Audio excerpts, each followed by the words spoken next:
walk in the morning, this speech goes really well. You know those speeches that you do for yourself? But it just occurred to me I never tried to do it out loud.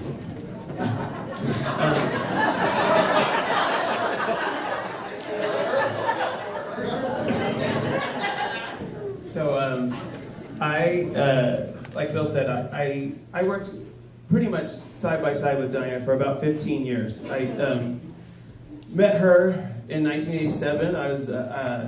This will all will be relevant later. It will just sound like I'm talking about myself a lot. And I was a first-year high school teacher. So my resume was I had taught high school for 1 year, did shows in a cafeteria, and I had a children's theater job. And that was my outstanding artistic resume. And I found an audition flyer on the floor of the cafeteria one day that said San Jose Civic Light Opera needs an onstage pianist for a show called 42nd Street. And my dear friend Tamara said, well, Billy, you should go. And I said, okay. And you didn't argue with Tamara. And then so I go to this audition and I meet this woman, Dianna Shuster, and it was like my life was just picked up and it just went like bat out of hell for like 15 years, if you know what I'm talking about. And so there's just 3 things I want to comment on. And like when I've talked too long, like Debbie, can you just like do something like Billy, get off the stage? Okay. So I'm 25. I meet this Dianna Shuster. And this is what I came up with after knowing her for 30 years that I wanted to say today. One, I want to talk about her unbelievable artistic integrity that was just in every fiber of her.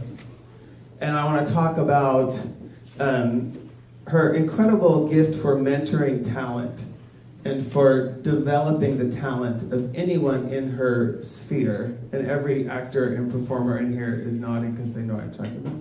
And I want to talk about her incredible generosity and skill as a stage director. Dianna could not say something was good if it wasn't good. She could not. You know, she could lie about, oh, you look thinner. I mean, she could lie about super stuff. If something was artistically not good or not good enough, she could not pretend it was. There was no way. If you ever watched her, her eyes would get all squinty, and she would try to smile. And like if you went backstage with her after a bad show, it was hilarious because she couldn't even. But that really was such a part of her success was that artistic eye and the integrity of always honoring that and being unwilling to say something was good when it wasn't. The other cool part about that is if you were an actor or a dancer or a choreographer or a designer and she looked at you and said, I think you've got something, it meant so much because you knew she couldn't lie to you. She was telling you she thought you had something. And she really changed the lives of performers with her ability to do that. So I start from there. Amazing artistic integrity. And the other thing that follows is that she saw it as her mission when she met someone with talent to foster it, to develop it, to keep trying to imagine how could we push that person farther? What more could that person do with just a little push from her? For me, it went on for years. She didn't just meet me and say, here, why don't you be the musical director of this great place? First, I was like the alternate rehearsal pianist. I taught classes for Margaret for many years. And then after a year, she goes, okay, why don't you be the assistant pianist on a show? And then after another year, she goes, why don't you be another one? So she knew when people had talent, but she also knew how to develop it and how to do it over a period of time where you could grow into these skills that she saw in you.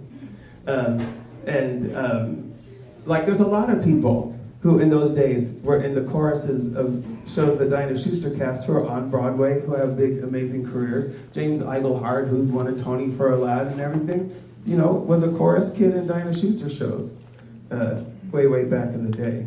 But that was, you know, what I watched, that was the most amazing part, was when she saw the talent that she could keep thinking of ways to offer you a bigger part and a bigger solo, and to keep moving talent along until they were playing leads in the shows.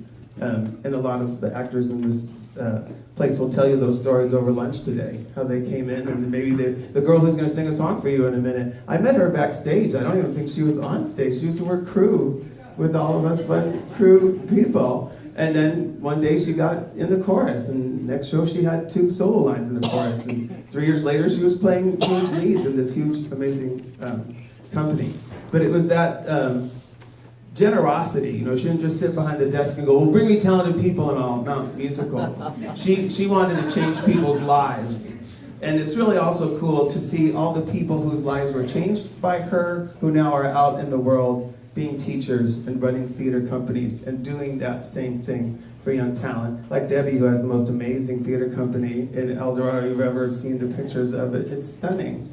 And not to give Dianna credit for Debbie's success, but we're all out there trying to pay it forward. You know, if you're lucky enough to be in a position like Dianna was in, how can you give the gift and make it bigger for everybody else? This was so much better when I was walking, but it's